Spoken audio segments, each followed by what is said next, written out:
Good evening, dandies. Welcome to Undetermined, the podcast.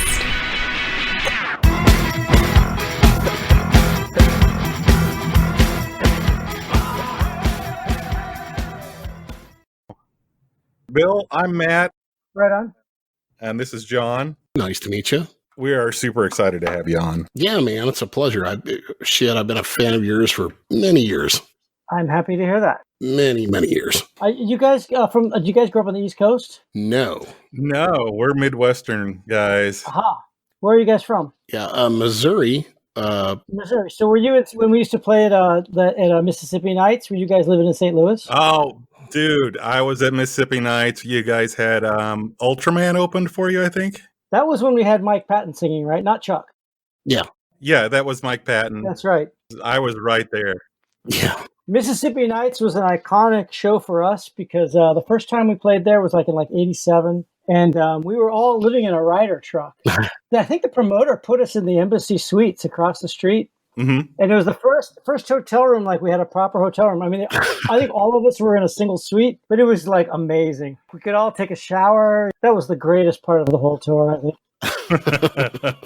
Yeah, they tore that down. I was so bummed. Oh man. Yeah. It's kind of like a hipster area now there, right?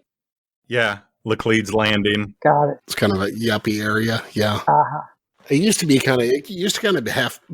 halfway between a hipster area and kind of a progressive area. So it was fun back then, though, man. Mississippi Nights, it was a great venue. It was a great venue. It was cool. Yeah, it had that low ceiling and everything. But yeah, I remember Matt telling me stories about going to see you there, and he said he had to resist the urge. You just had this overwhelming urge as he was standing there right next to the stage. He was like, I could have reached up and I could have switched Roddy's keyboard off. He's like, I saw the power button right there. He's like, I didn't want to. I had I think true. He's like, I didn't want to, but it could have been the ultimate dick move, and I just had to fight that with everything. It's kind of like running over a cone in the road. You know you're not supposed to, and you shouldn't do it. We used to do that kind of shit. I had a friend who used to bands would play, and the guy's playing guitar, and he puts his guitar over the crowd, when he's playing, and he would detune the guy's string. and the guy would be looking at him straight in the eyes. Who the fuck are you? That's a dick move. Totally. Total dick move. Well, here's another great one, actually, that's still coming to mind. Same guy, actually. This guy's a problem. The Cramps played at the Ivy, and Lux Interior threw the mic into the crowd, and he reeled back the cable back, and the mic was gone. Oh, no. And Lux was so pissed. He was so pissed. Yeah, of course, same guy. Yeah. That's fucking hilarious. Can't improvise on this. Yeah. Souvenir, though. I mean, well, it's like somebody tosses a guitar. You're going to keep that fucker. That's the way he saw it. Yeah. No doubt. Yeah. No doubt. I got more than a pick tonight. Yeah. That's great. Check it out, man. Oh, You got a drumstick? Fuck that. Look at this, man. I can even pawn this. exactly. I think he did. Yeah. Probably. And Lux, I know Lux was like, whoever did that, and do you know who he is? Kick their ass. Comes up, asks him to sign it after the show. It's sad when you're a dick, when people say things like that, it only makes you feel even happier of having done it. You know what I mean? Right. It's like, I got him. Right. Yeah, somebody will find him. Yeah, I never caught you guys live. Okay. I was a big fan for years. I think I bought Angel Dust about 8 or 9 times. I was just posting earlier on Facebook. Oh, shit. Well, and not just to be prolific and hoard it, but because it would endlessly get stolen or broken or. So those people that were buying it, they were telling somebody's buying it in Missouri. I think that was you. Yep. Right. Through Missouri going on. Wow, our sales are really boosted. Yeah. It's because John took it to parties and Right.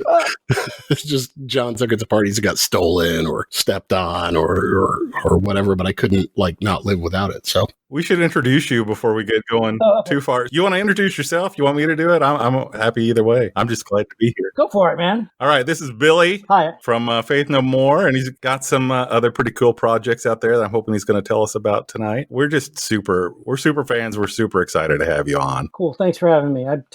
I'm totally stoked to be on too. Cool. Yeah, Matt and I have known each other 25 years, I think, and Yeah, man, we've been listening the whole time. yeah, one band. That's one of our bonding, honestly. Yeah. That's cool. It's really funny, if you look, I mean, this is a big country. Mm-hmm. And if you think about it, the way the record company, I mean, would always kind of talk to us after the real thing, it's kind of like nobody in America likes you.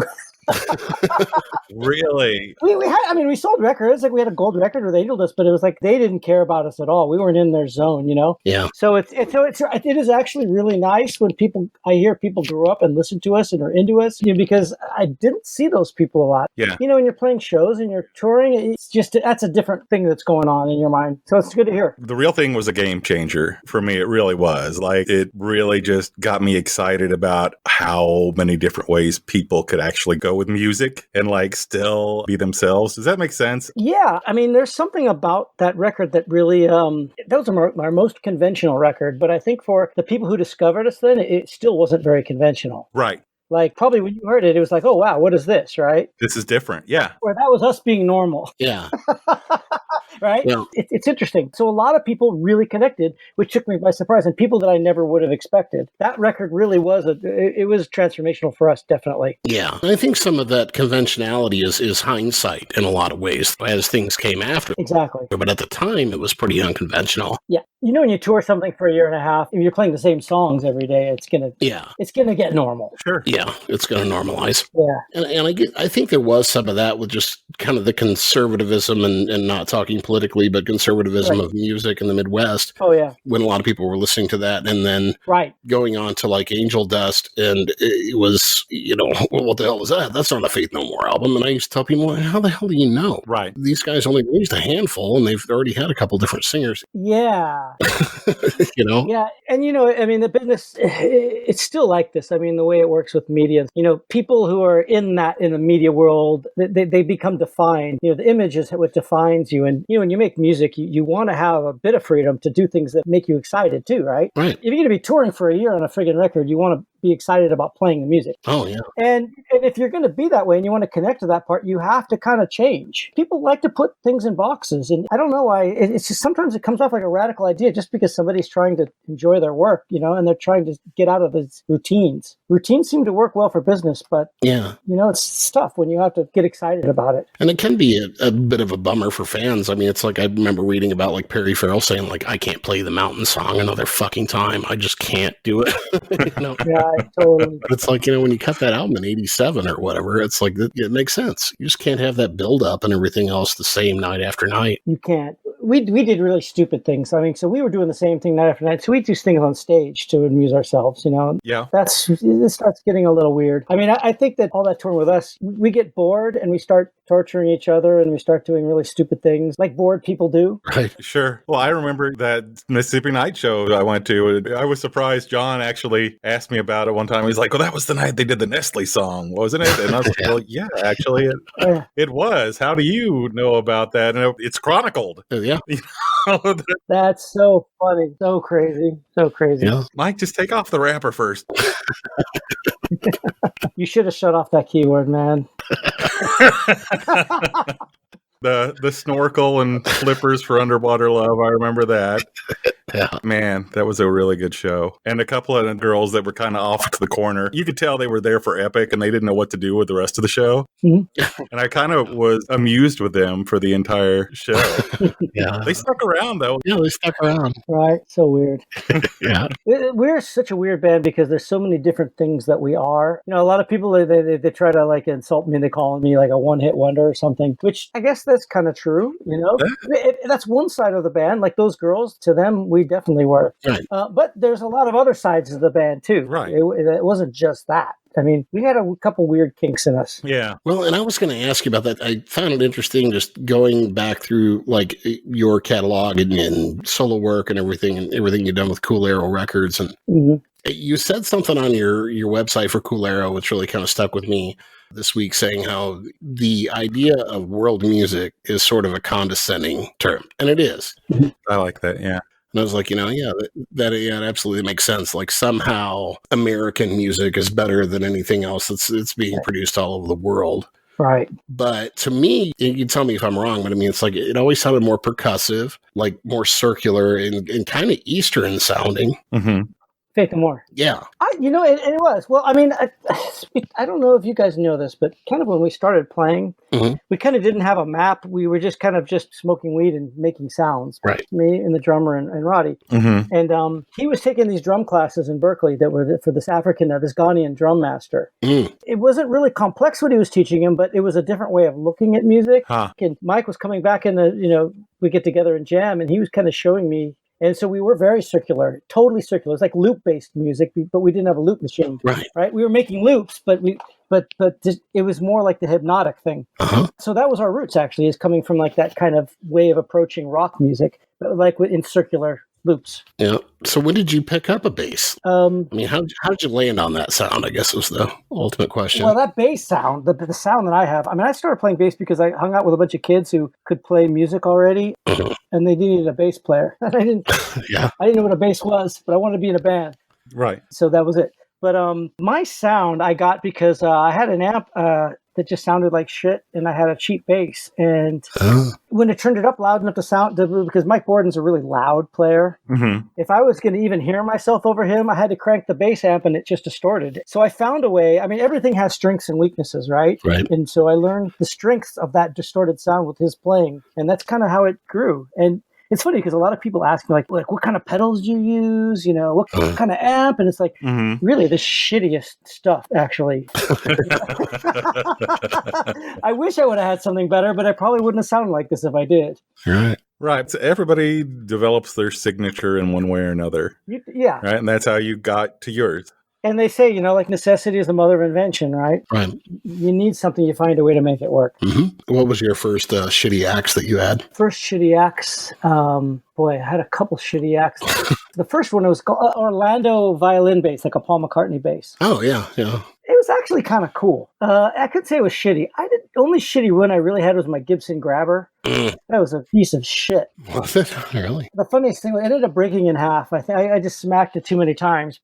But it also was the bass I played on We Care a Lot and the Introduce Yourself record. So it had a tone, right? I mean, it had a good sound, yeah. This is kind of funny, but now that you mention this, so I remember being in Mississippi Nights and playing that fucked up bass and how much, because it used to hurt my hands. Yeah. I actually remember being there and playing a song and thinking about how much painful it was to play the song because the action was so bad on that bass. Wow. I actually remember that. It's funny. That's so strange how these things come back. That is interesting. One venue that many years ago. Who knew? Mississippi Nights. Somebody's working on a project doing like a documentary or history of Mississippi Nights. Yeah, they are. Yeah. Wasn't that Scott that told us about that? I think so. Yeah. Yeah, Scott Gardner.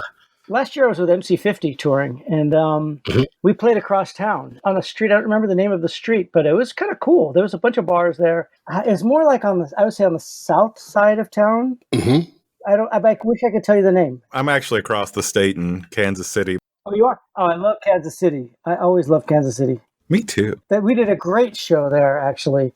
That was another fucking great show. I think we were touring with the Chili Peppers. We played Kansas City, and we were like, oh my God, we're playing Kansas City night. So everybody went to a thrift store and dressed up like the members of the Wizard of Oz. I think I was Dorothy. We all like dressed up, and the fucked up thing was people, if we walk on stage, it was like, we're in Missouri, you assholes. We were the biggest idiots ever. Yeah, not far geographically. Yep. That is a mistake that I think most tours, their first time through anyway, they've made a mistake of, nope, wrong state. Yeah, our fucking so-called president did. Oh, yeah, right. Yeah, when Kansas City won the Super Bowl. Congratulations to the great state of Kansas. Oh, yeah. John's in the middle in Columbia, Missouri. Oh, okay. Never been there. Yeah. It's college town, USA. Oh, cool. It's a cool town. It really is. It's one of I call it like a blue island. Right. Yeah, but it's sea of conservatism. Because Missouri can be one of the most conservative states in the country, right? It really is. It's gotten there. It used to be a bellwether state, but not anymore. Yeah. So do you feel kind of punk rock living there? Like it's like you against the world sometimes? I feel like it's the only place that I could live. Right. And still be in Missouri. Right. Right. Like, I got kids and stuff, and it's like moving them to a bigger city would be a culture shock. Right. And then, so it's like the one place that it's like literally, if you look at an electoral map, it's like all around us is just a sea of red. Yeah. Yeah. But there's what, Matt, like 6 universities here, and this is where like MU is. Yeah, I mean, Columbia is definitely blue. Kansas City's blue. St. Louis is blue. Springfield is kind of blue. Right. The rest of the states, red. Yeah. Yeah, really the biggest the cities Right. are the only place you're going to find blue. Yeah. How you guys, I mean, in California, we become very California-centric. So I don't know how you guys are doing with the pandemic right now. How's it going out there? It's rough. Yeah. I'm sorry to hear. I'll let you speak on it, Matt. Talk about it from Kansas City. I'll tell you my story in a moment. Yeah, well, I mean, we're 50-50. Mm-hmm. There about half of us are taking things seriously and about half of us just refuse to. I see. And then when you get into the red areas, it's more like 20-80. Yeah. Do people give you shit if you're wearing a mask or something? Do people yell at you? Right, 80% are the ones that just think the masks are a conspiracy. Right. Yeah.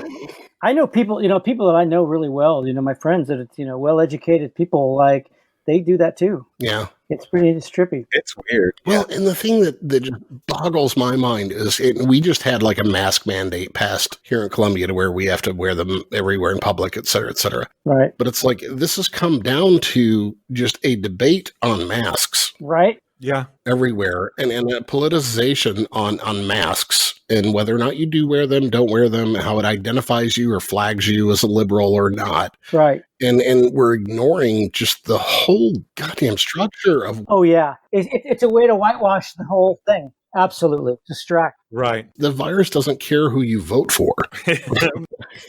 Yeah, I know. Oh, It just wants to get into your lungs and eat you. that's right.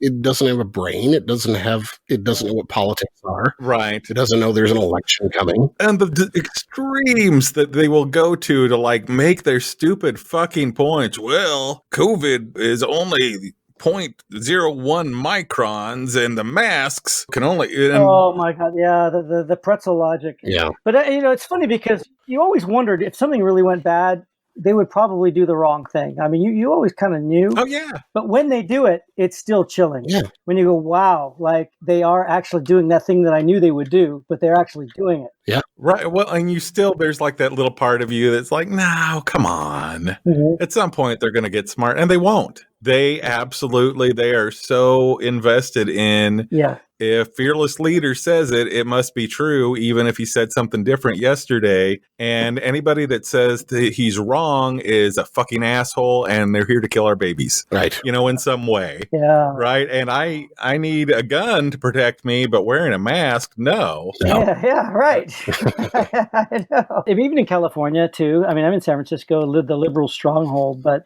10 miles away, there's guys with, swastikas on their driveways and stuff like that. I mean, Right. It's not that far. Yeah. It changes pretty quick. Yeah. Yeah. Well, there's definitely more and more, and those guys are getting braver. Yeah. But I think a lot of them, I think the worst ones don't recognize that they are racist as hell. That's the problem. And that's what's scary. It is right. The narrative has been palatable enough where you actually, it's unconscious. You don't even recognize it. Right. Yeah. Well, I mean, Faith No More did something, about a few weeks ago where we did a Black Lives Matter thing, right? Which was on our Facebook page. Mm-hmm. And it wasn't really too preachy. It was just kind of like racism is like like COVID-19. Assume you have it, try not to spread it. Right.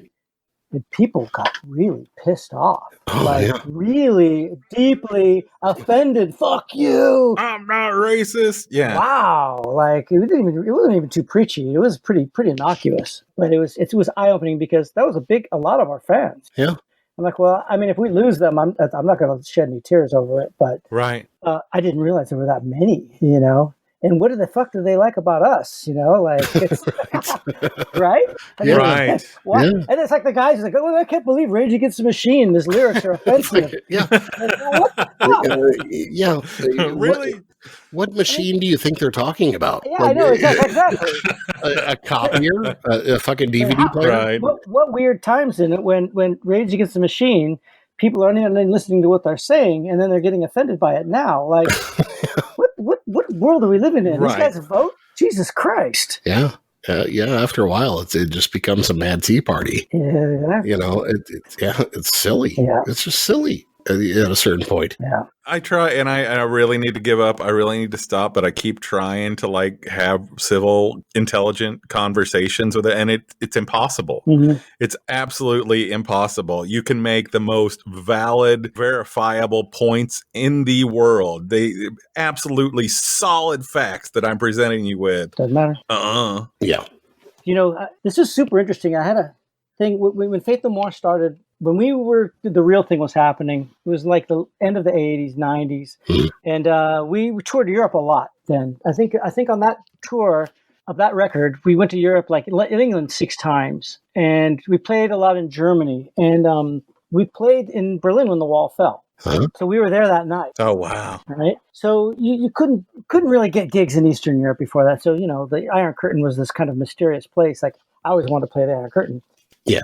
The wall fell that time, so we got into countries really early after the governments had changed over, and we played in Ljubljana in Slovenia right when it wasn't the Bosnian War yet; it was the Croatian-Serbian War, Right. and all the soldiers, because there's no rock bands coming into that region, so soldiers from both sides were coming to the show, and since Yugoslavia had been like one single country before, they spoke the same language, and they had all been in the military together 5 years earlier, right? So they were all singing songs together and dancing and stuff like that. But when they were leaving the show, they were going home. People were saying to each other, like, next time I see you and you're on the front line, motherfucker, I'm going to put a bullet in your head. Wow. And they mean it, so that was, And so that was that was fascinating. I was shocked. That's so weird. I started going to that area after that. And, because that's where things kind of were happening. But as an American, we never really came to something that extreme. And Right. I mean, and Europeans have went through World War II. They've had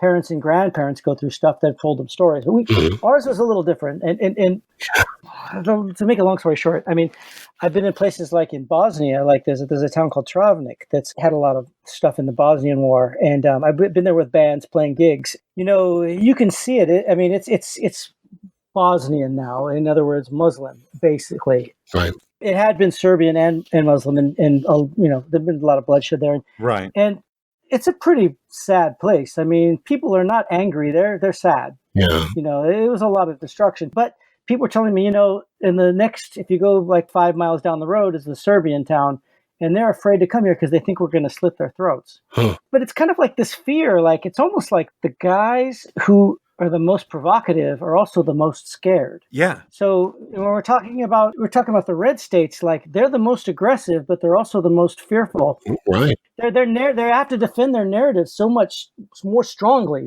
Yeah. It's a trip to see. Or they feel like they have to. They feel like they have to. It's kind of like their world it's their whole world. It's their whole everything. Like they're invested 100%. You know.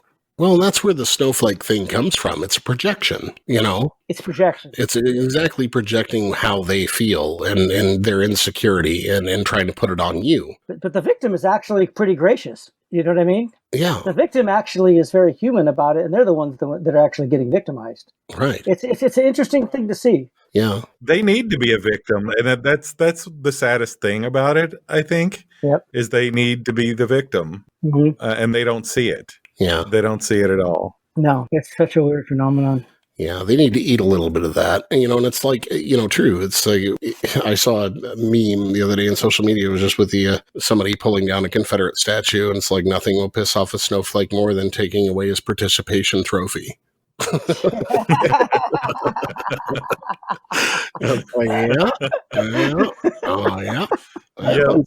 got to sting a little bit, I think. Yeah. Yep.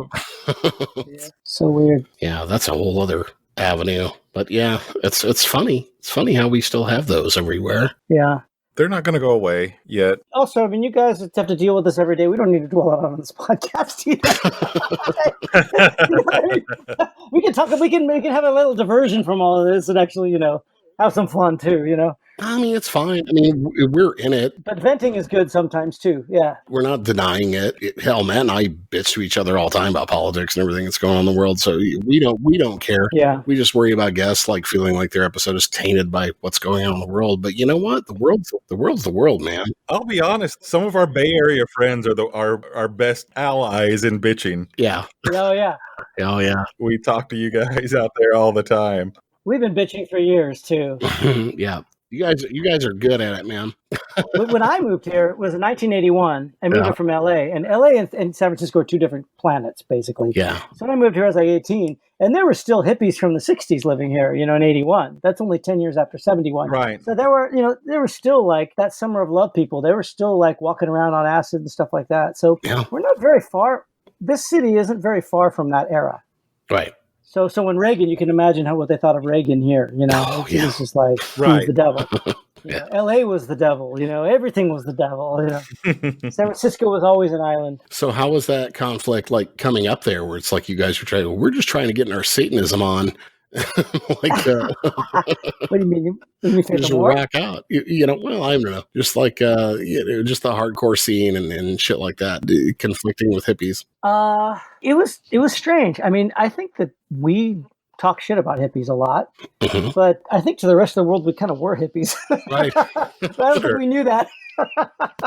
We were stinking hippies, with long dreadlocks and drove around in a truck. I mean, now you look at the pictures now, it's like, oh yeah, we're totally hippies. Right. But at the time we didn't think so. But right, kind of makes me think of like Mike Judge, Beavis and Butthead. The people that like made the most fun of Beavis and Butthead were just like Beavis and Butthead. Yeah, exactly. Yeah, I mean, we definitely came from a culture musically, which I think what made my band was that there were no rules. Yeah. If you had rules, in a way, you kind of weren't that cool. Like where you go to LA and even if you're like some underground or some hardcore band, like you could go to some party at some club and David Lee Roth is there smoking a joint, like there's this kind of mix of like the music business and even the underground business. They mix together in LA in this kind of not cool way, kind of in a cool, surreal way, and kind of not, because it tainted everything, and success and the business tainted everything. In San Francisco, there was just like, there was no business. There was nothing like that. And in fact, if you gravitated towards that, you were kind of an asshole. Right. So that was good. I think as an artist, that was a great environment to be in, actually. It probably made you less artificial as artists. I think so. Yeah. And we had different motivations. Everybody wants to be cool in their social group, but the social group had different values. So we liked our friends and we played our shows and we had our crowd, but it wasn't like we're going to get rich and sell 1 million records. Like that wasn't, this is the beginning of our career and we're creating the profile, Right. That was not the way you do things. You're looking more for a community that you feel happy in. I don't know if that's unique to places or not, but that's kind of how it was here. I mean, everybody was broke. I mean, and they were always going to be broke. There was no prospects. There was nobody. A lot of people didn't, have college degrees. A lot of people, they didn't really expect anything more than doing what they're doing for the rest of their lives. And this tech thing kind of came around and took everybody by surprise, but nobody would have seen that coming. I mean, there was no prospects. There was no work prospects. It was, telephone sales, sex line, bike messenger, working in a cafe. That was kind of where the ambition went. It's funny how those trickle-down economics just don't work the way that say that. We're going to keep trying, though. We'll give it a different name next time and try it again. Yeah. Run another guy who's going to do that. To be honest, when I moved there, I was probably pretty conservative, I would say. I mean, I would say I was borderline homophobic, when I grew up in LA, and that was just normal, right? Right. I mean, I would say things that I thought were being really challenging that, now when I see it like on Fox News, I'm like, oh God, what fucking shit that was. Right. But what I'm saying is people were very patient with me, I think. I was this kid from LA and, people listened to me and they actually they were very patient. And now when I think about some of the things that came out of my mouth, wow, that's pretty cool. Yeah. I would say that one thing I can say about liberal people, even if their policies aren't well thought out in a real, organizational, economically, responsible way. If that's true, they have been, in my experience, very tolerant of other people and their other points of view. Yeah. Yeah. And I think that's both a bonus and a negative. Yeah. when it comes to that, because I think that tolerance I think it gets exploited that they don't have to be tolerant on the other side, right? So they can just push shit through. Absolutely. Look at this guy. This asshole's being wishy-washy about that. No, we need a man. Yeah. No, fuck that. We need the wishy-washy guy that actually thinks about shit. I hate to say it, but like a guy like Jerry Nadler, to me is that guy where he's such a white knight, on his white horse, he's going to, slay the dragon, but he plays by the rules. And as long as he does that, they're going to keep kicking him. They're going to kick him and kick him because they don't play by the rules. The rules don't even matter.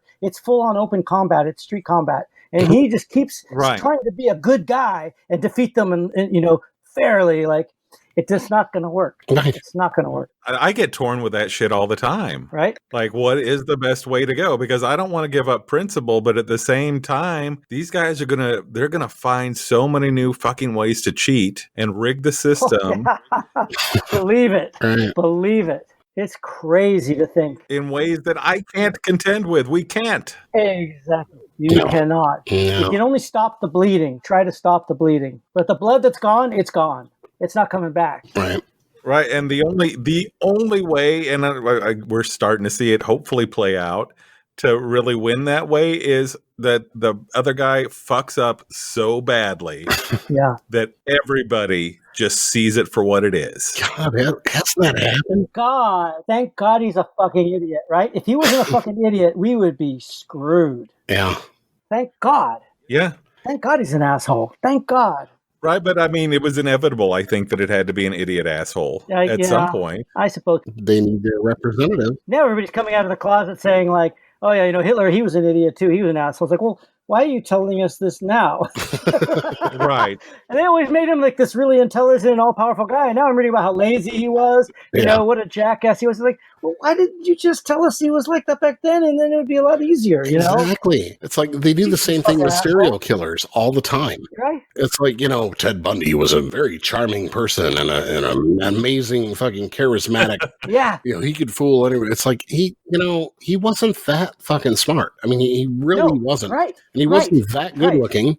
And he fucking murdered people, and he stole their credit cards and shit off their bodies, and that's how he got around for a while. Totally. He wasn't that together, No. And convincing us that he does not help everybody thinking, well, every serial killer is a mastermind. No, it's just the cops are incompetent to find him. Do you remember this guy who was a spy, Aldrich Ames? You ever heard of him? He sold a lot of secrets to the Russians back in the 80s. Oh, in the 80s, yeah. So there's a book about him, and the guy, he interviewed him, right? And he got his life story. Mm-hmm. And he's like, all this was classified information. And he's like, and he wasn't allowed to interview Aldrich Ames. He goes, I got like 20 interviews in. He's like, how did you get interviews? Because I just assumed that, whoever in the federal government sent him to jail probably wasn't communicating with the warden, letting him know that he was a national security risk. So I just went there and they just let me talk to him. So I got like 20 hours of interviews with this guy who told me everything. And the upshot of the whole thing was most of it is not top secret. It's classified because of the stupidity of the government. If people knew how bad they fucked up, they had no confidence in government. And that was a big part of it. Yeah. Right. And that's basically it. Yeah. Well, yeah. I mean, we were just talking, I don't know who it was. I think it was Paige Hamilton last week. You were just talking about like Michael Wolff, who wrote that book. Oh, that's brilliant, right? How brilliant. Yeah. And it's just like the thing that always amazed me about reading that old book was just how in the fuck did they let this guy in the room? Totally, right? Nobody looked over and said, who's the guy taking notes on everything we're saying? Exactly. And it was just like, oh, he's a conservative writer. He's fine. He's cool with all of us. It'll be fine. He's like, and Wolf just the whole time was like, I can't believe they're saying all this shit in front of me, and just kept writing it down. What a shit show. So, man, you're importing booze. I am. Yeah. I am importing booze. I can't believe I'm doing it, but I'm doing it. Yeah. But going back to when I said I was going to Yugoslavia back in the days when the transition happened. Uh-huh. So we played these gigs, like we play in Hungary, and these busloads of kids would come from all over that region because we'd be the closest gig. And they bring this stuff called rakia. It's like homebrew, like moonshine made out of fruits, like plums or apricots or pears. And it just turns out they've been doing this since probably the 1100s. Oh, wow. Some of it's really shitty. obviously. Yeah. And some of it is like the family stuff where they like lived in the same farm for 300 years and they know their fruit. Mhm. It's amazing. And I got to a point where every time I would go there, I'd be staying at somebody's house, and part of the hospitality is they crack out the grandfather's stash, and you drink this amazing shit that's Right. really is amazing and doesn't taste like anything else. And I got to the point where I'd come home and I'd look on Bevmo, I'd go online, where can I find rakia? And I just couldn't find anything except like this industrial stuff, like the commercial kind of rakia, like Cuervo tequila, Right. and it wasn't the same thing, and then so somebody was coming from the Balkans, I'd say, please bring a bottle of rakia, and I'd meet them somewhere and they'd give me their homemade bottle, and it's like, it'd be gone in a day, and then it was like, Right. when am I going to get the next one? And San Francisco, there's a lot of people in the spirits business, and I know them. I live near a really cool bar called Tornado. Uh-huh. It's like one of the first craft beer bars in the States, and it's a great culture. I lived on the block for like 30 years, and these guys really know their spirits. They know everything, and I like to hang out and just listen to them. And nobody knew what rakia was. Yeah. And I was just, I'm going to just go out to Serbia. I'm going to hook up with some guys that really know what the fuck they're doing, and I'm going to bring it out here. So I did that about a year and a half ago, and it's pretty cool. I've learned so much, and this is really something different. So for me, this is like music, actually. Yeah. It's like making music. It's the art. It's the art. I'm learning the story about what made it, where it comes from, and why it is what it is. And you can taste the plums, and you can taste the region it came from. Like these plums that I use come from this part of the mountains in the middle of Serbia, where it's a little higher than most plum trees are. So you get a little bit of this like piney type thing, like Christmassy almost in the plum. Yeah. And it's just really fascinating. But the other part of it that's like art is that it's like it makes people happy, like music, like Serbian people here. Like this is like my rakia is like a real homemade rakia, like it's literally made by hand. And if I make this available in California, I'm like the crack dealer here. Like guys are like texting me if they like there's a baby getting born, like please Bill, please, I need a rakia now in the middle of the night. It's like I can't directly sell it to you. You have to get it from a store. We have laws. I have the guys giving me deer meat and stuff. Like as a Bill, here, please, here. I cured it myself. But I'm telling you, it is amazing because it's like music community. Like when people like music and they get off on music and it brings people together and makes them happy. Like this is that kind of feeling. And it's pretty cool. And also just turning people onto it. Like, because I'm kind of like in a band in a weird way, playing this kind of weird music, and I'm turning people onto it and they're digging it. And that's fucking awesome. So it's kind of cool. Wow. Well, how can we get a hold of some? We need to try Yeah, this I'm stuff. super curious about it. So, well, I'm looking at Missouri right now because there's a big Bosnian community there, and it's going to blow their mind. Yeah, like St. Louis area and stuff. Exactly. Yeah. But if it's St. Louis, then it's the whole state. Yeah. Because it goes state by state. Mm-hmm. So I actually tell you the truth. At the end of this, give me your address and I'll send you one. Oh, awesome. Oh, right on. I fucking love that. Do you like sipping drinks? Oh, yeah. Yeah. It's a room temperature sipper. It's almost like a scotch or a whiskey. Yeah. You can put an ice cube in it, but you probably don't need to. Right. But it's sort of like a fruit brandy. It's a brandy. It is a brandy. It is a brandy. It's not like a cognac. It's like it's its own thing, and you'll know what I mean when you taste it. I can't really describe it, but it's a plum, and you can taste the actual fruit, but it's not sweet by any means. Mm-hmm. And it's aged in these Serbian oak barrels, so it's got a little color and a little bit of the vanilla thing too. It's pretty good. Making me thirsty, man. That sounds great. It's a weird thing to do. I mean, I'm 57 years old now. It's weird to get into this crazy world. I mean, with regulations and paperwork, I've got to fill out license and shit. I mean, but it also is a real cool adventure, I have to say. Yeah. Are you familiar with Ha Ha Tonka? No, I am not. They're kind of a Midwest band. They're signed on Bloodshot out of Chicago. Yeah, really good band. Yeah, it comes from there's a region up here in the Ozarks that's called Ha Ha Tonka, which was related to the Sioux tribe or something, and there was a Ha Ha Tonka castle that was built there. But yeah, they took the name kind of from the Ozarks region. Interesting. Yeah, good band. So did you guys go to the Ozarks like for summer? Like, is that where you guys go? We're Ozarks boys. I grew up. I was born and raised in the Ozarks. Yeah, I had to escape. Mountain culture, or lake culture. Matt's Mountain, Okay. I would say. Yeah. And would you say that show Ozark is good, bad, cheesy, realistic? You know, it's a great show. Okay. I don't want to disparage it Okay. by any means. I think it's a fucking great show. Okay. I haven't seen it, so I'm completely neutral. The Lake of the Ozarks, really, where it's depicted, was like an hour away from me. Of course, they're taking all sorts of artistic liberties. There's a lot of liberties there. Yeah. I see. The real Lake of the Ozarks is more of a redneck Riviera. Yeah. I got it. It's a place where the guy who owns the gas company takes a cigar boat Mm-hmm. on the weekend. There's a party cove. I see. I don't think there's a casino there at all. Okay. Not that I'm aware of. No, but it's a tourist hole. Got it. But it's a beautiful area. Uh-huh. You know, as far as the meth production and shit like that, I think they got that right.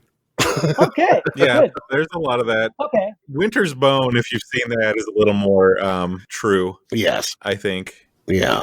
Which one? Winter's Bone. I don't know that. Oh, it's a good movie, good book. Winter Zone? Yeah, that was written by somebody out of like the West Plains area, right? Yeah, it won a lot of awards. Was it Winter Zone? Winter's Bone, B-O-N-E. Oh, Winter's Bone. I think I'm living under a rock here, man. I should know that. Jennifer Lawrence's first big film. Yeah, that's a story about like the Ozarks and another meth-addled dude as her father. When you brought up Ozarks, I did brought up that show just because I didn't want to forget, since I'm talking to real people who would know. It's highly entertaining. It's great. Yeah. I love watching. I watch every episode. But as far as its latch onto reality, and I only say this because Lake of the Ozarks is like 45 minutes from where I live. Mm. I just don't see that connection. Oh, good. And I have friends who like grew up around here and everything. They're just like, fuck you. It's artistic liberty. Right. Enjoy it. Quit being such Yeah, right. a fucking Fair sap enough. joy. Fair enough. Yeah, it's a good show. That is an area, actually, that I think that we would never tour there, right? You're right. That's part of the problem. That's why I've never seen you guys. And that's probably why I don't know anything about it. It's really, touring has really determined how I see the world. Yeah. And that kind of sucks, actually. But Yeah. if there's no venue there, then I'm probably not going to know about it. Right. But we would come up to St. Louis or Kansas City for your shows. Oh, yeah. Yeah. I mean, I was totally fucking vested in coming to see you this fall. Oh, really? We Yeah. had talked about it in advance. We're like, okay, we got to go. Oh yeah, we played it out. I told my wife, I was like, I don't care what happens. I'm going to see Faith No More in fucking St. Louis. I'm going.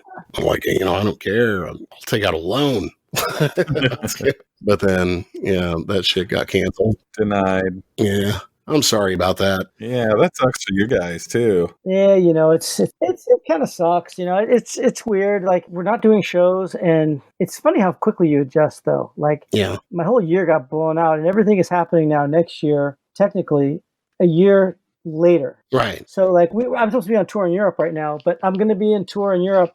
Wherever I am today, I'm going to be there in a year from now. I'm going to be at that exact place. Right. But, it's kind of strange because, we're in July now, and it's only getting worse. Right. This might not even happen, Yeah. It's strange. The analogy I came up with the other day is like phase one was like a wedding rehearsal, Yeah. right? And then the rehearsal was over and everybody went to dinner. Yeah. Yeah.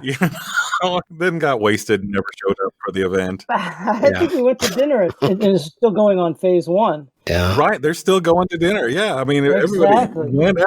They were just like, look, let's hit the bars and restaurants. Exactly. Yeah. Yeah. It's trippy. Shit. I mean, it's really strange, but it didn't affect me like emotionally that badly because it's happening to everybody. Yeah. I think that I just feel like this is just a period of life that you just got to go through. And it didn't feel like I'm losing anything because everybody's going through the same experience. Yeah. I think early on we kept telling ourselves that. Yeah. I mean, just anybody in day-to-day life. I'm not talking about rock stars. We were just like, our whole world is on pause. Everybody's world is on pause. Right. I mean, it could be over. I mean, there's like this industry, as you realize with Live Nation, like, we're basically a monopoly on tour.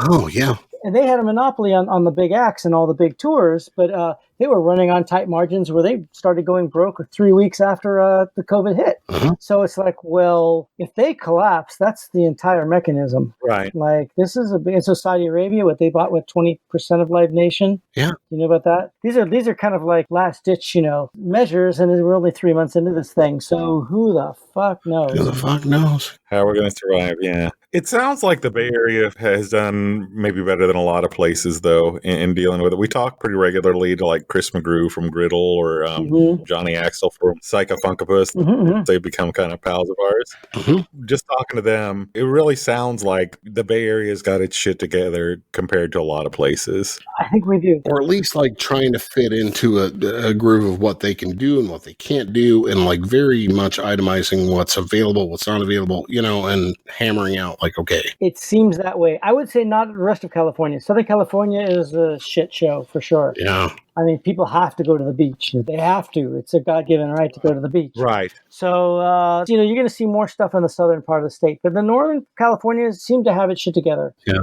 But it's early on. You don't know. I'm not ready for the victory lap. I mean, there is no victory lap, really. No, we're so far past that. But I am happy I'm here. I'm happy I'm in the city. Yeah. Like my neighbor, for example, he's one of the guys on the COVID-19 task force here. He's an anesthesiologist, and he's running the anesthesiology department. He's coordinating all the hospitals. So when this thing first hit and we first went into lockdown, we have this thing on my block where everybody has a happy hour once a week where they come out of their house and have a drink on a Saturday at 5 p.m. And it's cool. Yeah. If you're in your house all week, right? So he's one of them. And, he was the first time we did the happy hour, he was at the verge of tears. He's like, our government let us down and we're not going to make it. Like, we can't handle it. We can't handle what's coming.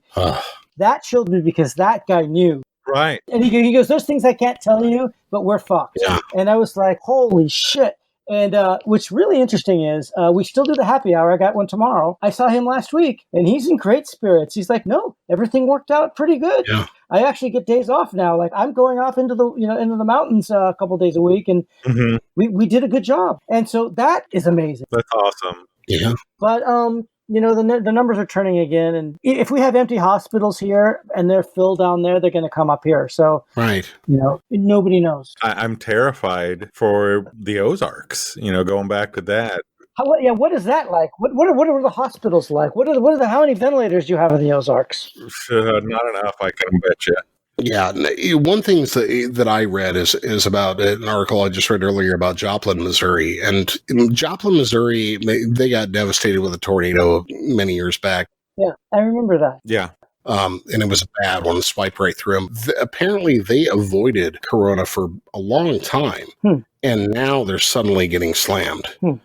Suddenly, it's just like in this little tiny county, it's something like 500, 800 cases. But the one thing that they're kind of attributing it to, or the scientists or virologists are contributing it to, is the fact that they are so central. And, and this kind of invaded us from the coasts because that's where it came in from around the world. It's like it took us this long to get to us. That makes sense. And now that it's here, it's just swelling and it has nowhere else to go. Right. Imagine a wave coming in from coast to coast across the country and converging here and then exploding. Right. Oh, right. In a way, you're kind of in a ground zero.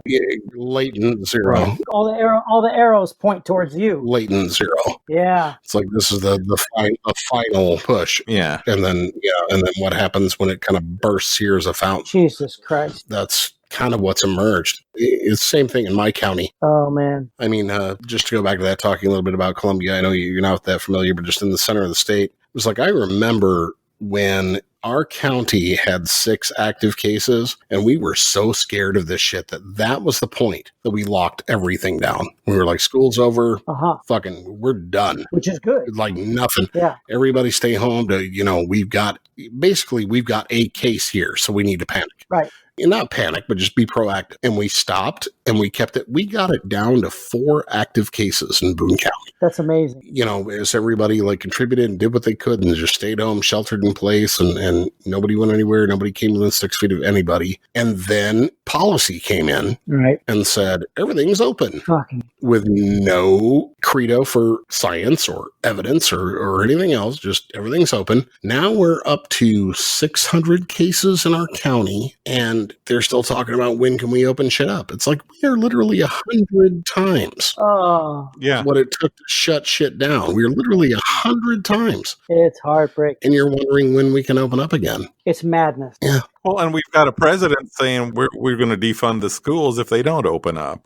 Yeah. How can you do that to kids? Yep. It's just horrible. Yep. I mean, yeah. And you think about those elements of education where it's like, it's not just kids, it's not just high schoolers who can keep their distance. I mean, imagine what a kindergartner is going to do with a mask I like Billy's, so I wanted to share his, Oh yeah, Mhm. and just wearing it on their ears or leaving it on the playground. forget it. Or, It's horrible. I mean, we have kids in schools who leave their shoes there. Mhm. Yep, What are they going to do with a mask? It's, I know. Communities also, when you get into the Ozarks and into the more rural parts, and really this is the Midwest in general, mhm. they don't have facilities, man. It's not uncommon for you to have to go a county over just to get to a hospital. Right. Yep. See, that's what I was curious. This is when it's really going to get gnarly. It is. Because I think it will happen. I mean, when you need a ventilator, that's a serious time. Like, Right. there's a chance you're probably not going to make it through when you're at that point. Yeah. And the only thing that's going to keep you alive is a very sophisticated piece of machinery. It's not just a CPAP machine. Right. It's you're intubated. Yeah. It takes like 3 technicians to do that. Well, and I'm worried about how many people are going to die just because they're going to be like, it's not corona. That's impossible. Right. And I'm just got the cold and okay, bye-bye, Bubba. Yeah. Sorry. That's how it spread. I mean, in a lot of cases, people just they're not active enough about it. Yeah. Yeah. Woo. And how many people is he going to give it to? Mm-hmm. I've got a friend in Serbia. She was living in the center of Serbia, which is a pretty populated region. 250,000 people, and there was one hospital for that region with one ventilator and only one guy who knew how to use it. Wow. So what happens? Yeah. The potential is chilling. Yeah. Yeah, that's scary. And it's just still Where we dropped off earlier, we can kind of whip it around. yeah. If we can keep ourselves out of this, yeah. The Serbia made me think about the booze again, and I was getting to the point that our friend Luke, who plays the bass for Ha Ha Tonka, Oh yeah, that's where we were. Yeah. is building his own still. Yeah. Yeah. Really great. Making some moonshine. Yeah. Aha. And I need to check in and see how he's doing with that. Yeah. We need to check that out. See what's going on. It's a beautiful thing. I'll take all sorts of free liquor from anybody, especially friends. Love free liquor from friends. It's probably getting easier. You can do a still now. Like before, I knew it was very highly regulated, probably. Yeah. But you guys have a history of it as well, where you are. We used to make whiskey all the time, where you guys are, right? Oh yeah, a lot of it clandestine. Yeah, right. But I mean, your grandfather could have done it, right? Sure. Yeah, that's cool. That's culture. If you got a farm and you got fruit, you're gonna make alcohol, right? Right. Even grain or corn or yeah, or corn or whatever. Exactly. Yep, anything that gives that off, it ferments. But yeah, I'm really curious to taste it. I was just like, I was reading some of the stuff on the website for the Rocky you made, and it's like, oh, that sounds so interesting. It's good. I'm curious to see. Let me know when you try it, what you think. Okay. I'm very curious. Yeah. I'll send you a little sample bottle, but I think you will dig it. All right. And if you don't dig it, I'm not going to take it personally. Well, but I'm not. Just to be honest, I'm not typically a big brandy drinker. Right. But I think I've had some good brandies, but I think really I'm just not a good shitty brandy drinker. That could be it. I really do think so, because it all sounds enticing. I mean, when you incorporate the fruits and the flavors, it's got a good color and right taste and all those things. It's got a body to it. I have enjoyed some brandies. Mm-hmm. You do like a good cognac. Oh yeah, I do like cognac. If you like a good cognac, then you'll be fine. Okay.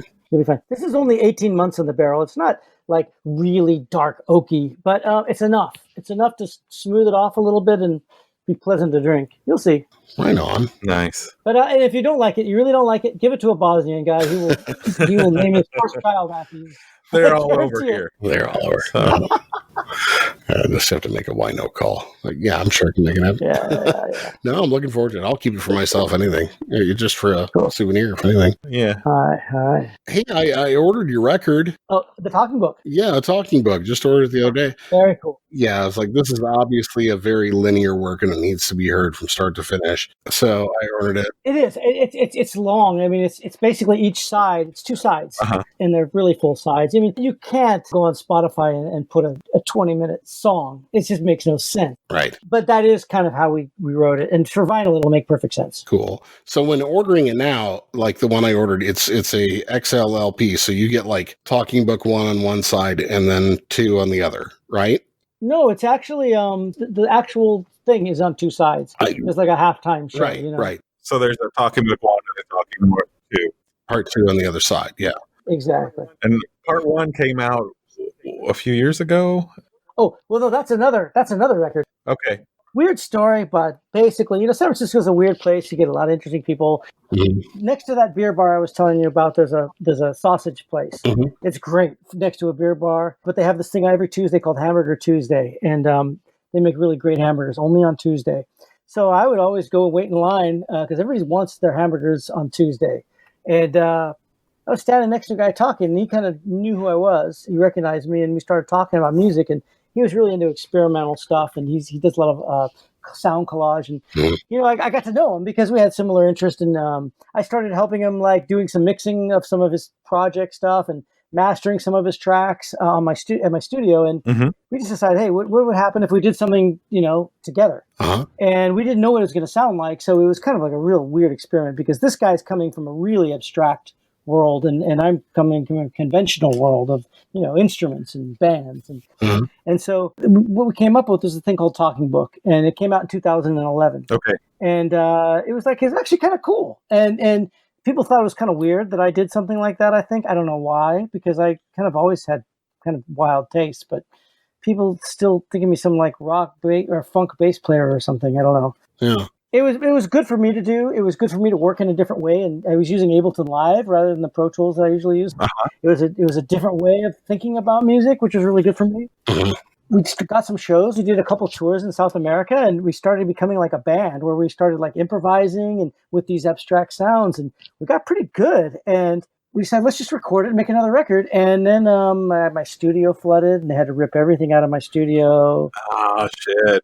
I got a motorcycle crash, or I got my head got hit really hard. Oh, damn. I stopped thinking of music for a few months, actually. Then Jared, my partner, had a baby, so that takes up some time, and it ended up taking like 6 years to make this record that just came out a couple months ago. Okay. So it was one of these things that we wondered we'd ever finish. It should have been really easy. We were like on this super good roll, and with this kind of stuff, like it's kind of like working with clay. Yeah. Where it's not done till it's done. Right. You keep molding it. You keep molding it. You don't know what you really. There's something inside that tells you when it's ready, and we weren't getting that. It's like it's not ready. It's not ready. Fuck. Then am I being too perfectionist? What's my problem? And we got it. We got it the way we wanted it. But it was a real ordeal, I have to say. I think you got it. I definitely do. I mean, when I was listening to it, it had such a, dancing about architecture, talking about music, but it's like, it just had a tone and a color and things when I'm listening to it is just like, that is, it was so immersive. And in reading about it a little bit later where, Jared and things was talking about it being visual. Right. And I was like, yeah, exactly. This is something you can see. Exactly. That's right. You're getting there when you start seeing things. You're like, we're getting close. Yeah. Because we're seeing it too. We're seeing things at the same time. It's pretty cool. Are you seeing the same things? Well, kinda. It's kind of like it's really go back to alcohol. It's like impressions. Right. Sometimes a really good whiskey will take you someplace, and maybe it isn't exactly the same picture, but it has the same character. Right. And so in a real weird way, you are experiencing the same sensation in your own, how your brain processes it with your own subjective experience, but it's the same thing you're feeling. It's a fascinating thing. Yeah. It's one of these things actually that I liked about music is it was always being transformative. It always took me a little bit away from my stupid reality. It didn't make me, you escape things for a second. Yeah. And not to say music should only be escapism, but really well done song gives you something more than your day-to-day life. It gives you something. Right. Good to be involved in something that does that. It satisfies me. It's really weird, but people say things about, emotion. You're talking about your inner self. And sometimes when you play, I guess you guys have been in bands before, right? I have. Well, when you work with a guy and he's kind of a dick, it really bothers you because you have a kind of personal thing you're doing, right? And this guy is kind of like, you don't want him to have any part of it in a way, right? Because he's a dick, right? Right. It's personal. And, music is very personal. And when you're working like visually, you're getting drawn because it's touching things inside you you didn't even know could be like activated. And when it's finished, you look back and go, what was it that what is this thing that we did? Yeah. Because you have this deep unconscious that's driving you that you don't even know that it exists. You don't even know what it is. It's bigger than you. And then when you get it, you can look back at it. And the weirdest, strangest thing of all, but this record, when we finished it, it was like, what did we just do? It's like This is about a failed society. It's about like a pandemic or a war that happened and destroyed a society. And this is before like the pandemic thing hit and everything, but that's what it was. Yeah. And I mean, you see the artwork. I mean, it's a ruin from a civilization, you know? Yeah, that's kind of funny because I kept getting some of sort of those visions of like post World War II where people were holding on to like class and society and well dress and things and just the. Exactly. I hate to say it, but that's exactly right. It's about keeping dignity when you have nothing, Right. you know? And yes, yeah, exactly. Kind of like dust. What's the word they used? Like a dusty, majestic, but dusty, like just like rotted, broken down, but kind of like still sentimental. Right. Yeah, like there has to be some sort of tradition or something you're hanging on to. And Yeah. That makes you who you are, like, and it's kind of like a good thing. So anyway, this is how we talk about this stuff, like this, you know? And I mean, anybody can interpret it, and everybody's going to have their own influences in their own life and their own experiences. They're going to interpret different ways. Completely. Yeah, I kind of saw that. I kind of saw that as the debutante ball juxtaposed to the nuclear bomb. I'm hearing like almost a musical analogy. Yeah. Is that maybe a good way of putting it? A musical analogy. Mm-hmm. But it's definitely a visual thing. It's definitely got a shape to it. And I mean, man, the first like 2 minutes, I didn't like pay attention to the track song titles or anything just because I wanted to listen to it as like just a sonic work. And as I did, it's just that's kind of how it unfolded me, just a visual kind of, you know, and not depressing in any way, just deep. Right. Like if people say something, it's like, is this how you feel all the time? I'm like, well, I don't think it's that bad. I mean, it's kind of funny that they'd say feel when there's no lyrics. Right. You know, you're right. It's just a sound. Right. Well, you project. There's a lot to you're also projecting on this stuff. Right. What are they telling you about themselves as well? What does a sound feel like? Exactly. Yeah. Exactly. That's cool. I mean, I tell you, it really, really gets me and I don't want to be like that old fart, you know, and I really try to resist, but there's so much marketing with music now, like, you know, the best Spotify, you know, like, rotations, you know. Oh yeah. But I swear when I hear music, I know that they're thinking that when they write the music. Yeah. I can hear what they're thinking, you know. Oh yeah. It makes me sick. Yeah. It's so uncool, you know. It's like so unsexy. The last 3 episodes of this podcast, I have had a rant about that. Just like the same thing, that just formula rock that I'm hearing when I flip on the radio. And just, oh my God, take it away. Yeah. Especially when, you know, they're just jerking off. It's just like not. Especially when, you know, they're really talented people that could do better. Yeah. Yeah. Or, you know, or they're victims to a label or, you know, what they're trying to make them do. Everybody kind of copies something. I mean, everybody does. Oh, yeah. You try to hide it a little bit, but now it's just so bold. It's like, shame on you, you know? And like, right. But, you know, like also younger people are also kind of like, you old fart, what do you care about this kind of shit? You know, like, what's got you going? Yeah. I look at it like this. If you present me with an absolute piece of shit, but that absolute piece of shit comes from your heart, right, I'll still respect you. If you give me a piece of shit because somebody told you to make it, fuck you, man. You sold out. Absolutely. And I'm not above a good pop song either that's just fun. Absolutely. That's another big part of it. And it's like you can write something just for those different moods, those different shapes. Hey, it's food, right? It's food. Again, if it's from the heart, you can have pop from the heart. You can have anything come from the heart. Sure. Anything. And have it be legitimate and worthwhile. Mm-hmm. Absolutely. But when you're trying to do something cookie cutter because this is what somebody else says to do, or that's because that's what somebody else did. And I can forgive it too if you're like evolving as an artist.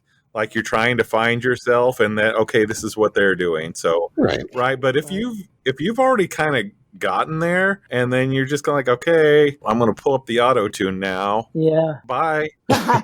Well, I mean, I'm lucky I can kind of look back and I can complain, but I mean, really now, I mean, if you really do want to write music and you want to get something for all your work and, you know, I mean, you have to buy gear and it takes time. I mean, you got to game the algorithm. You got to put out a lot of product. I mean, that's kind of how it works now. It's like, keep feeding social media, keep putting out product.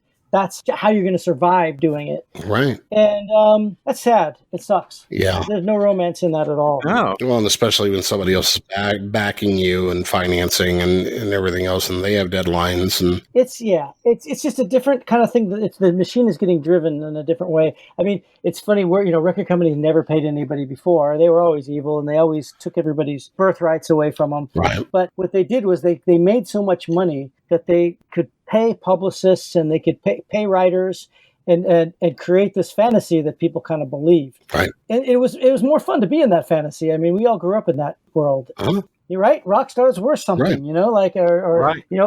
or even not a rock star, Dead Kennedys were something, like Yeah. something. It was imagination provoking, and it was coming from another world, and it was inspiring. And there's no industry to really support something that will create that magic in a way too. Yeah. It's all kind of what you see is what you get. Like, I mean, maybe that's a good thing. Maybe the Wizard of Oz kind of had to go away, but it is different. Yeah. Definitely. And keeps evolving. We'll see what this current shit show does to the industry, quote unquote, if there is such a thing. I know. Anything's possible. Anything.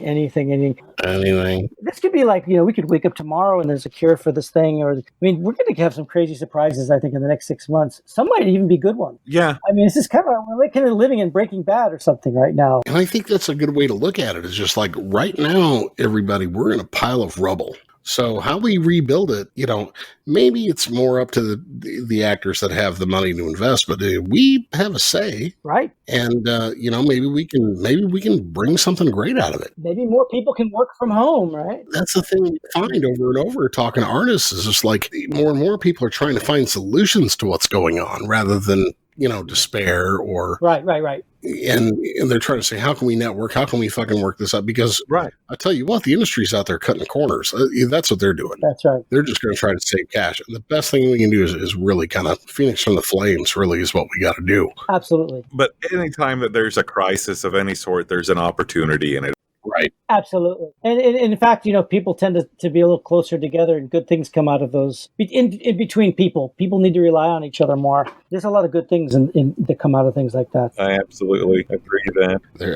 I hope so. I think it's just going to take effort on all our parts, really. But I mean, we can do anything. I mean, we're like cockroaches. We can survive anything. Yeah. I think there are going to be a lot of, and we're already experiencing it. This is making us feel. Yeah. I think a lot of us. Yeah. And that some pretty powerful art comes out of that when that's happening. I'm only seeing comedy so far, but yeah. Yeah.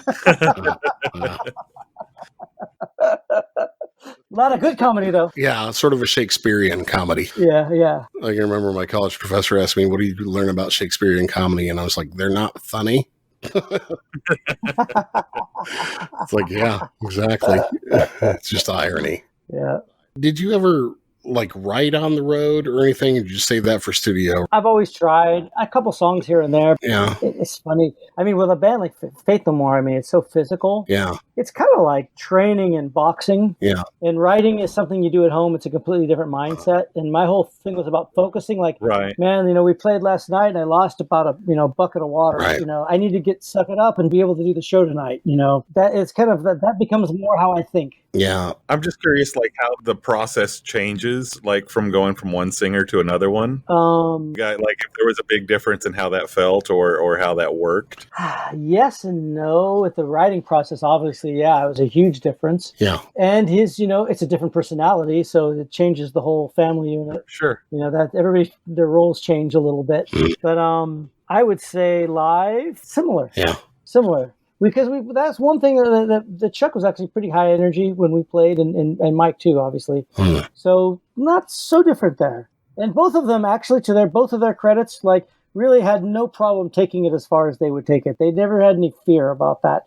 And so it was full commitment when they were on stage. That I was always one thing about my band, all the things I could criticize if I wanted to start getting introspective. I would say that it was always like that. And that really, we were very honest when we played live. Yeah. They seem like such very different personalities in a lot of ways. Well, that's for sure. So that's why I was curious about that. We were both just it hurt when we lost Chuck. Yeah. Yeah. He was seriously a tragic figure. He really was. Yeah. I knew him since I was I was in my first band with him when I was like 15 years old. And he was a keyboard player. He wasn't a singer. Oh, wow. I feel like kind of, in a way, I'm kind of responsible bringing him into Faith No More, because we had a gig in LA and we were just playing as an instrumental, and we just asked him to, just jump up on stage and start singing. Yeah. And that's how he kind of became our singer. And he was just a friend of mine that came to our show and see us play. I don't know if he ever should have been a singer, actually, Yeah. He was a talented guy. He was a good writer, but I don't know if he ever really wanted to be in the spotlight. And I think he was very self-sabotaging and self-deprecating. And I think we put him in a position of responsibility he never asked for, and that bothers me a little bit. Yeah. Where he went and what happened, it was not a happy ending at all. Yeah. And I don't think it was so great for his family either. Yeah. I mean, I guess we all, if we live long enough, we all have that experience, right? Yeah, it's nothing good, but we certainly love and appreciate everything that he made. Sure. He did. When we did the shows with him at the end, when we released the We Care a Lot record, we did those shows in San Francisco. I could tell it really meant a lot to him. Thank you for that. Yeah, it meant a real big deal to him, and he wasn't around much longer after that. Yeah. And it was cool to connect. When we broke up, he was my torture guy. He was every single step forward, he was taking us 2 steps back. Right. I took it super personally, like, what the fuck, like, Right. You son of a bitch, and he, in a way, he was a rebel, so he kind of liked making me mad, and it was bad. I never wanted to see him again. So it was really good that we could reconnect, like, where there's nothing he could really do to me. Right. Yeah. I just took him for what he was, and I think he appreciated that too, because, we didn't like hating each other, but it's kind of what happened, It's family. It's life. Yeah. I think every single person on this planet has an experience like this. Yeah, especially that long. 1 degree separation, we got to mention his work in Primitive Race. A friend of the show, Mark Hennessy, played with Paw. Now a great band. Oh, if you're going to write down bands, we're talking about Godzillionaire. Definitely. Okay. It's Mark Hennessy from Paw as the lead singer, and a bunch of super talented guys out of Kansas. Check them out. Awesome. I'm on it. But Mark Hennessy is taking over Chuck's job in Primitive Race. Really? Yeah. Wow. And he just got the gig, I guess, a couple of weeks before the lockdown hit. Oh, wow. They're working on stuff remotely and stuff. Cool. But he's very humbled and appreciative of that job, and we're looking forward to some of that. Did you guys grow up with him at all? Like you knew him for a long time? We've had the podcast going about a year, and that's really where we kind of got to know them. So we've known them for about a year. Yeah. Cool. I had encountered Mark back in the day, but since then, we put them among our closer friends. He's a friend. Yeah. Good. Really cool guy. You should check out. Absolutely. Brilliant guy. Godzillionaire. Everybody in that band is just super talented. Mark Hennessy, great poet, great writer. Awesome. A teacher also. Cool growly voice and stand-up cat. Cool. Big shoes to fill, I know, but I think he'll do a good job. I think, yeah, and it's different. It's different from, he's definitely not Chuck. Yeah. Right. Right. But not in a bad way either. No. At a certain point, it's just kind of, if you be yourself, that's kind of part of the vibe too, right? Like, right. If you're just kind of doing something, like Chuck was very uncensored, self-censored kind of guy. I mean, if you can do that in a way, that's the spirit of it too. Yeah. Yeah. I mean, people always say, give me demo tapes back when the real thing was big, and it'd be some slap bass, and some guy rapping, and they go, yeah, we're really influenced by it. It's like, if you really were influenced by us, you'd give me something like, give me a tango record for fuck's sake. Right. Give me surprise me, Right. Then I would feel honored, But like, if this is what's translating. Okay. Yeah. Right. Yeah, it's kind of a shame. Yep, do some more easy listening covers so we can get up for it. Yeah, right. I don't know. No, well, I mean, that's just, it's something you're never going to find. I mean, just because you guys have been just so unique. Yeah. I know, just knowing it's a unique experience for the band and how everybody gets along or records or anything else. And I don't care to dredge up like gotcha questions or all the bullshit or fights or anything else, but you definitely have a unique way of putting shit together.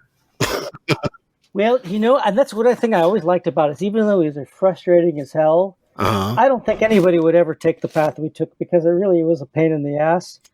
But there's something about it that's ours. Yeah. Even the dysfunction is our dysfunction. It's part of the whole thing. It's part of the music. It's all of it. It's the whole story. It's not just the music. It's not just the fights. And then we didn't always fight either. It's our sense of humor. I mean, sure. But you can't really take any of that out. It wouldn't be the same. No. And unfortunately, because a lot of it really was really stressful. But it is, that's you kind of got to take the whole. It's like anything in life, right? Sure. You got to take the whole thing. And how much of that is pressures from the label and deadlines and getting shit done? And it's like, and if you're left to your own devices, you may not record an album for 12 years. You kind of see how that went later. Well, it was real weird. We had a little bit of that. I kind of was the bad guy in our thing with the time limits because we toured for 18 months, and then our managers were good. We got along with them, but they were really like, okay, you guys got to get back to work. Like we never really got to enjoy ourselves, and I would be like, yeah, we got to get to work, which is, I'm sure everybody was really happy with me back then. Shut up, but it wasn't about what the record company wanted. That we never, ever, ever, like no producer would ever tell us what to do. No record company could ever. If they tried to do that, we would just like go the complete opposite way. Even in an infantile way, we would be like that. But with the time pressure and schedules, we were a little hard on ourselves there. Yeah, I would say. We worked hard, man. We toured a lot, and we were like, infantry. We were just touring. And I think in a way, now we still have scars from back then. We still remember things that happened between ourselves in these tough times. Like when tough times happen, that's when you don't hold it together as well, and nobody does. And you go back to that. Unfortunately, that stuff stays forever. Yeah. So you guys are staying in touch during this whole shutdown. We do. Yeah. We do. I mean, we've known each other for 30-something years. I've known Roddy since I was 10. Yeah. So we do. And we can talk about any period of our lives, with fondness or not. But we don't stay in that much touch. Yeah. Like it's a kind of measured distance, but friendly. Mm-hmm. Well, I mean, how much can you talk about, too, when there's so much uncertainty? It's like, you can sit there. I mean, me and Matt try to do this, and it's like, what's going on? I don't know. What are we going to do? That's the thing. I don't know. It's really true. And the way we know each other, we've learned how we relate when we're all in the room. It's all because there's a project focused around it. Right. And that's kind of how we fall in line. And when there's no project, it's like, I don't know, man, we're different, Right. We have a different way we relate. But everybody's doing pretty well. Puffy, drummer's riding his bicycle, I think, which is good for him. Good. Mike P, he has a studio at his house, so I know he's staying prolific, which is, I think he'd go nuts if he couldn't do that. Always doing something, I'm sure. Yeah. I can't imagine him not doing something and not knowing what it's going to be. He can't. Yeah. I'd love to have him on our show, but I hate to interrupt him. I mean, I'm sure he'd welcome any distraction, really? At this point. I don't know. Give it a go. Yeah. All right. You never know. I'll put you in as a reference. Yeah, Bill told me. Yeah, that always works. Yeah. Hey, Billy said. Yeah. So what have you been listening to, like, lately? Keep your mind out shit. Yeah. Ooh. I got Apple Music a couple months ago. Uh-huh. I resisted all the streaming stuff, but I kind of dig it. Yeah. Rediscovering old stuff. Two things that have really blown me away in the past 2 weeks, and you're gonna laugh. Uh-huh. Have you heard of a band called the Cardiacs from England? Yes. I really kind of dig in the Cardiacs right now. Cool. This one, what's the name of it? Fuck. Sing to God. Huh. Anyway, that's from like 1995. I just like it. I don't have I'm not in my studio right now. I'm not listening critically. I'm just, and the other one, yes. Close to the Edge. Uh-huh. How about that? What a great record that is. Yeah. Like, it's safe for me to listen to. Oh, and King Crimson, Red. Wow, These are like records that they were guilty pleasures, back in my punk rock days. I would keep that very well hidden that I would listen to that. But it's pretty fucking good. I gotta say, very well done. Been digging it. You meant new stuff when you asked me what I'm listening to, right? No, really anything. Okay. Like right now, I don't know the Cardiacs, so now I'm like, okay, I got to check that shit out. Cool. Cardiacs are badass. British band, badass. Go through their catalog. Great shit. There's nothing like them. They're almost like a twisted version of Madness, but they're not Madness. Or Squeeze, a little bit of XTC, but just twisted as hell. Nothing like any of those, actually. Huh. Yeah, I remember some people calling them pronk. Kind of a mix of prog and punk. Yes, that would be actually a very good description. Exactly. Gentle Giant meets Devo or something. Yeah. Interesting. Yeah, they're good. I love the Cardiacs. Yeah, it doesn't necessarily be new people or anything. I've been on a big Tune Yards kick. Oh, that's cool. Really didn't get introduced to them until about a couple of years ago, and then lost track of them. And then I'm the kind of guy that would like listen to a track. I'm not actually really that familiar with this stuff. It's cool. Meryl Garbus, they're a two-person, and that's another thing. We've been talking to some bands and stuff who do a two-man set or two-person set. Mm-hmm. But she's out of Oakland, so in your area. No. But yeah, check out Tune Yards. I actually think I know them. Huh? I think I know who they are. Yeah. Yeah. I just didn't make the name. It's an old age thing. Yeah. But I mean, they were kind of hitting around 2013 or so, 14. I mean, I don't pay really a lot of attention to time. But what else was I listening to? I was listening to a lot of Steel Pole Bathtub today. Oh, great. They're always awesome. A little bit of Milk Cult for obvious reasons. Milk Cult's great. Yeah, that's cool. There's a band, I just mixed a band from Chile that I really like. Yeah. Called Como Asesinar a Felipes. Okay. I put them out on my label, but they're really different. It's kind of more hip hop, but it's like a John Coltrane kind of hip hop. Like it's not free jazz, but it's jazzy in a classy way, right? Not in a cheesy way. Their new record's going to be really good, but they have some really cool shit. They also have a little bit of a krautrock meets Miles Davis krautrock or something. I know with a guy who's like a hip hop guy.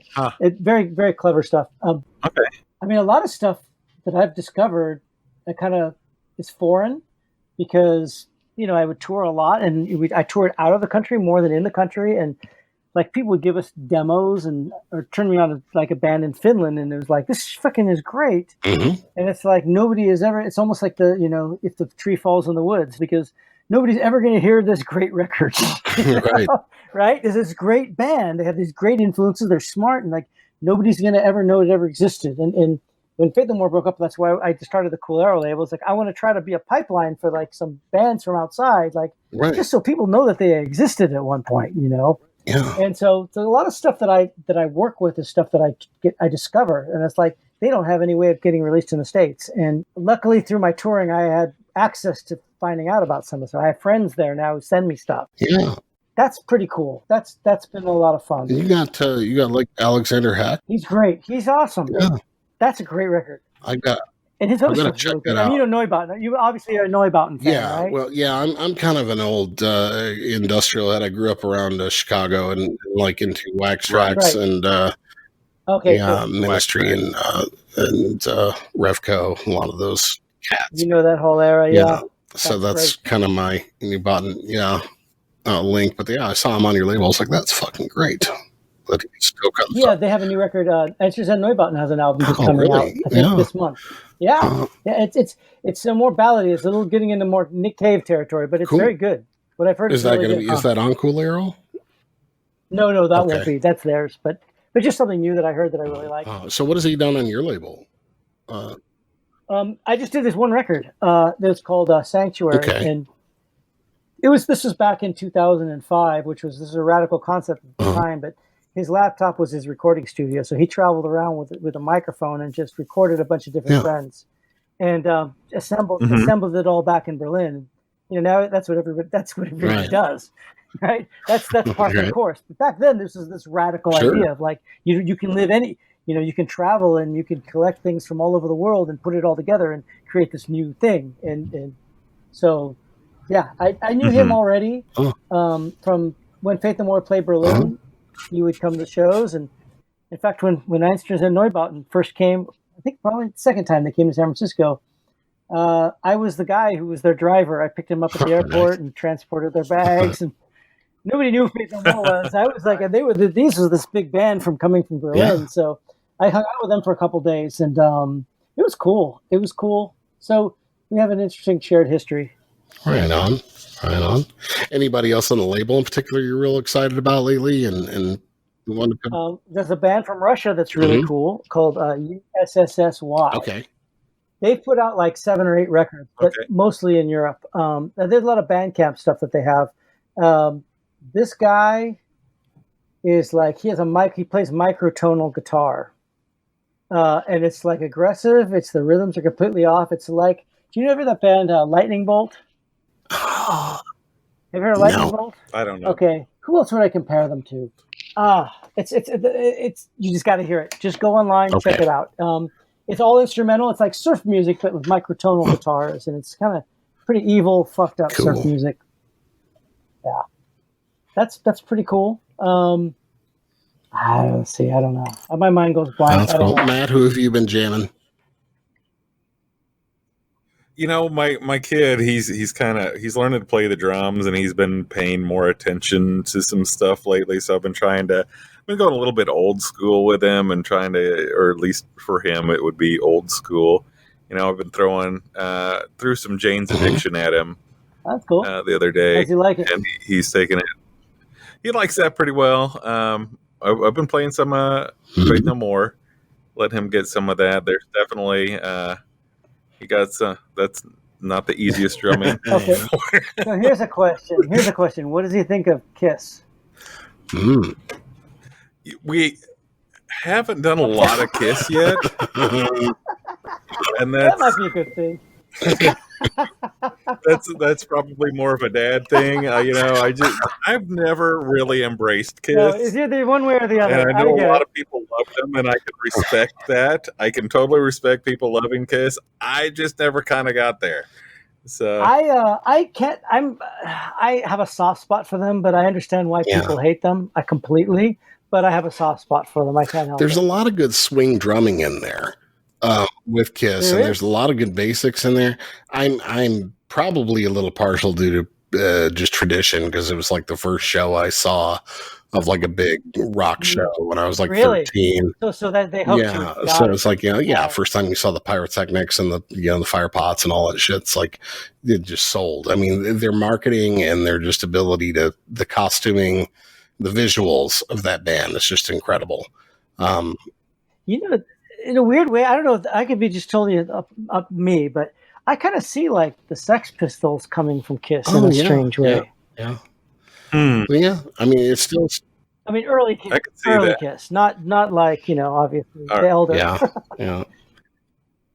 Another band for you to check out is Red Kate, and that's just like a local band from here in Kansas City. CATE, if you're like into Sex Pistols, just real punk, legit punk.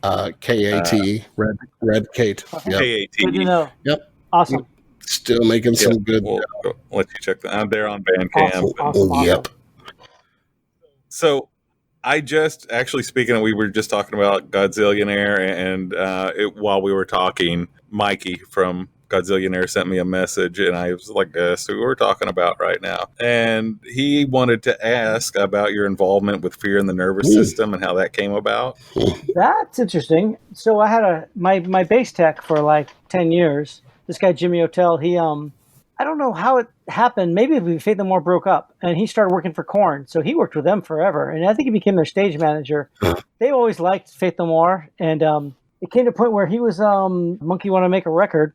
He said, come down to LA, I'm going to show you some stuff we're doing. And Brooks Wackerman had just done some drum stuff, and it was only drums. Mm-hmm. And I was like, well, my Faith No More split up. Like, what the fuck am I doing? I don't know next time I'm going to be in a nice studio like this again, So shit, I'll put some stuff down. I think I brought my bass down with me, and I just popped a bunch of stuff down to his drums. And that was pretty much it. And then I came to, they liked what I did, and they called me back, and I did a couple small fix-it things one day. And I hadn't heard any music at all. I had no idea where it was going or what it was going to do. So that record, it was kind of his thing. I mean, he was a cool guy, and he was doing this completely on his own by himself, and he didn't know what he was going to do out of it. And I just, I kind of respect that approach. Like, I kind of, when I see somebody doing like that, I was like, I support that. Uh-huh. I'll throw myself into that. That's fine. I think what you're doing is a good thing, wherever it goes. So that was kind of how it went. And I wasn't involved in the mixing or anything like that. We never did any shows together. So it was just kind of a cool project. Mhm. Yeah. That's pretty much it. I mean, it wasn't more. I wish I could have said I spent more time on it, but I didn't. But the guys working on it were pretty talented. Like the engineer was a really smart guy. Like it was, I liked them. I liked hanging out and doing, being there. I felt good when I played. I felt good about what I Right. did. It was a good experience. Well, you guys were getting ready to tour with them too. Yeah, so that was Jimmy set that up too. They always wanted to do. That was the thing they always wanted to do. And at first, like we were a little. I mean, I have to say we were a little self-conscious. Like, well, we're not new metal. People call us new metal. We don't want to have anything to do with that shit. And Right. bands like Korn would say we influenced them. I didn't really hear us in them, and a lot of bands that we influenced, I didn't really. Limp Bizkit, I didn't hear myself in Limp Bizkit at all. But Right. they literally did like us, and it just came to a point. It's like, well, what the fuck do we care? What the fuck do we have to prove? Like, they're nice guys. Let's do it, and their crowd is gonna like us. Like, Yeah. most of the time, we pick these bands that we think are cool, and the crowd hates us. Like, Right. why don't we just enjoy ourselves, for Christ's Guns sake? N' Roses. And it would have been really fun. I mean, because also, yeah. Well, that was cool. Okay, Soundgarden was cool, but like Guns N' Roses, like that crowd, they didn't like us. They didn't like us at all. Metallica, their crowd doesn't like us. I mean, thank you, Metallica, for having us open up for you, but the crowd didn't like us. And Right. But I remember the reviews of that time. Both of those bands were just like, fucking Faith No More is incredible. Yeah, but we were in the van. We weren't seeing those reviews. we were in the trenches. I don't know. I wish I would have seen them. I would have might have been a little had a better attitude. But Right. Gosh, Lars, if you like us so much, get us on the plane with you. How's that? I don't know. Yeah, it's. I mean, I think we could have been a little more gracious, but at the same time, we were really our edge. We were fighting, like we were kind of fighting the good fight, and we were like, I don't know. We're in our 20s. It is what it is. Yep. Full of vinegar and all that. Yeah, exactly. But it's like, still, I mean, and I could see it when I was looking at, you've got the fan base, and you've got plenty of people who like both bands. Exactly. And that's perfectly a wonderful thing. And, we would be playing in these outdoor sheds where we're going on. I mean, this is really fucked up to admit, but I'm going to do it. 7 p.m. every night, we go on stage. We're done by 8:30. We can have a barbecue in the backstage. Have a beer. Like go to bed early. Like how amazing is that? Right. It would be a fucking great tour. Like 6 weeks of Korn would have been amazing. We started getting excited over these old man shit. And everybody's happy. In the end, when you look at it, it's just like, and if you're that hardcore of a fan, it's just like, oh, you fucking Korn, I don't want to go see. Then just, leave for that portion or stay for this one or whatever. Still buying the ticket. Yeah. It's still paying for the barbecue. I know. So, yeah, it's a win-win, I think. I was, Yep. Don't have to overthink it too much. No. And it would have been a positive experience, and we would have done more tours after that. So with different bands, it's all good. Sure. Maybe it'll happen still. Again, who knows? Yeah. I think that this one, unfortunately, we had the European tour that got pushed back a year to the day. Yeah. And we had the Australian tour that got pushed back a year to the day.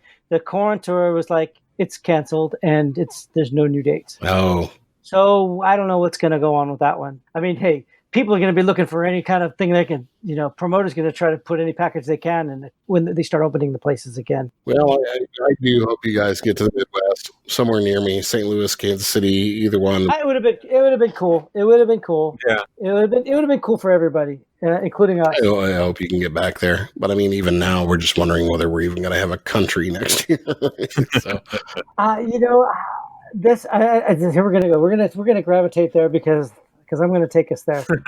We the one thing that strikes me, and again, it goes back to I'm very fortunate having toured a lot and getting out of America so that I can kind of like spend a lot of time somewhere else where they're not Americans and there's a different mindset. Mm-hmm. And I kind of look at Americans a little more objectively now because I lived in Spain for a year and I've spent a lot of time outside of the country. So I realize Americans don't really quite have the experience to process what's happening right now. Yeah. We just don't have that in our experience. Like this is really a new, and we're relying on old things that make us feel comfortable, but we can't even imagine what's happening to us right now because we were really in a golden time. Oh yeah. We had problems, but they're not like the kind of problems that other people have all the time.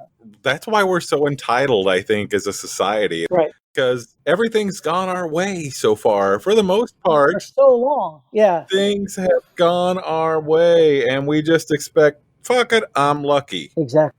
Right? Guess what? Luck's run out, bitches. Yeah. We're going to have to actually feel something now. The Constitution specifically says I can do whatever I want, whenever I want. That's my rights. This is a very immature, but somebody who never really had to have a responsibility, this mindset. Right. That's what worries me a little for us, because the whole world might flatten, but do we have the skill set to build it back? Right. Do we have the will? The Bosnians are going to build it back. The Serbians are going to build it back.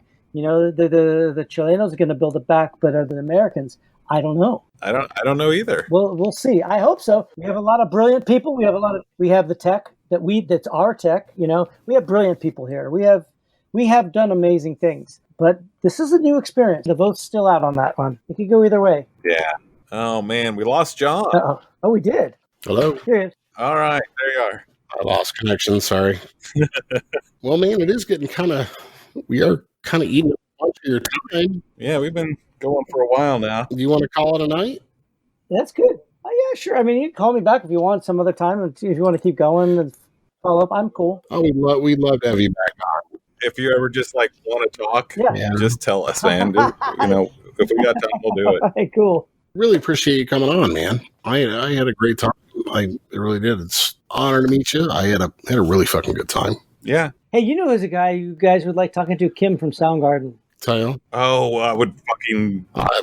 He's a riot. He would love talking to you guys. I mean, the funny thing is he's strange, because either he's going to be really fun, you have a good time with him, or he's going to not want to talk at all, and you can never predict it. Right. But when he's talkable, he's hilarious. He is hilarious. Oh yeah, I'd love to have him. I'm going to just throw it by him, and if I get a no, just don't be offended. No.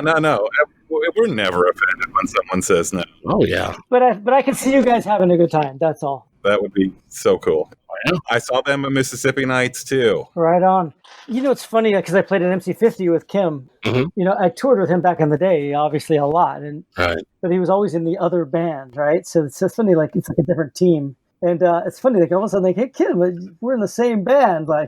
It was a different relationship, but it was really cool. I have to say, I hadn't seen him. I hadn't talked to those guys. When they really took off, or when we really took off, we kind of separated. I don't think anything happened. It's just, and then you stay out of touch, and it's harder they're farther away somehow. Right. So we just didn't reconnect, and that was really great reconnecting with Kim. And Matt played drums on some MC50 stuff, and it was just so great to see those guys. And they're back. They don't have their band, and I kind of didn't have my band. I'm playing MC50, so yeah, we could just be people, and like we used to be. It was great. Oh yeah, love to pick his brain. Great guys. Cool. Well, all right, man. Thanks a lot. Yeah. Everybody, you've been listening to Undeterred the podcast with a special guest, Billy Gould. We had a great time tonight. Thanks for coming on, man. We super appreciate it. Yes. It's great meeting you guys, and I had a great time too. I can bullshit anytime with you guys. Thank you so much.